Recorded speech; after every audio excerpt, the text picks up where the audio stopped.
এই মাদ্রাসায় আপনার আমার সন্তানটাকে দিবার পরে ছোট্টবেলায় আপনার আমার সন্তান ওই হাট্টি মাটির জিম না শিখে যখন আলিম বা শিখবে, আল্লাহকে চিনতে শিখবে, আল্লাহ পাক রব্বুল আলামিনের গুণ দাসত্ব বর্ণনা করবে, ওই বাচ্চার আমলনামায় যে সওয়াবগুলো লিপিবদ্ধ করে দিবে।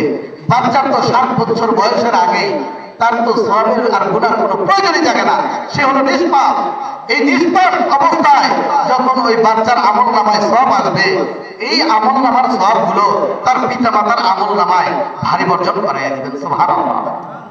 এই জন্য আমি বলি যে সকালবেলা যদি মূলার তরকারি খায় আর দুপুরে যতই ভালো মন্দ খাও, বিকেল বেলা ঢেক উঠলে যেমন মূলার ঢেক উঠবে, আপনার আমার ছোট্ট একটা সন্তানকে যদি আদর্শবান শিক্ষা দিয়ে লালিত পালিত করে শিক্ষিত বানাতে চায়, দুনিয়াতে যদি কল্যাণকামী হতে চায়, পরকালে যদি নাজাত পেতে চায়, তাহলে ওই ছোট্ট বাচ্চাটাকে আগে কোরআনের শিক্ষা দিয়ে, ওই ছোট্ট বাচ্চাটাকে আগে কোরআনের শিক্ষা দিয়ে যদি কোরআনের শিক্ষা দিতে পারেন, তাহলে দেখা যাবে আপনি যখন মৃত্যুবরণ করবেন, ওই আপনার কান্দে যে কাছে গিয়ে কান্না না করে কোরআন তেলাওয়াত করবে, আর ফেরেশতারা সঙ্গে সঙ্গে উড়াল দিয়ে আল্লাহর কাছে যায় বলবে, আল্লাহ দুনিয়ার বুকে যেই মাইয়তকে রেখেছে তারা তো যতই রোনাজারি করে কান্নাকাটি করে, কিন্তু তার একটা নিজ পেট থেকে বের করা সন্তান এত জোরে ক্রম করতেছে, রোনাজারি করতেছে, আর আপনার ওই পবিত্র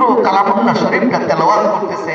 আল্লাহ রাব্বুল আলামিন বলেন যে আমার ওই কালামুল্লাহ শরীফকে যতটুকু পরিমাণ আমি প্রাধান্য দিয়েছি আর ভালোবেসেছি, ওই পবিত্র কোরআনকে ভালোবাসার কারণে আমি আল্লাহ ওই ব্যক্তির জীবনের সমস্ত গুনাহ খাতাগুলো মাফ করাইয়া দিলাম। সুবহানাল্লাহ।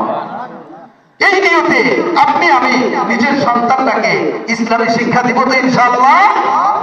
কে কে নিজের সন্তানটাকে ইসলামী শিক্ষা দিতে চায়, হাতটা একটু জায়গায় দেখাবেন যে আমি আমার সন্তানটাকে ইসলামের রাস্তায় সফল করে দিতে চাই, আমার সন্তানটাকে আমি ইসলাম কায়েম করার জন্য দায়ী বানিয়ে দিতে চাই।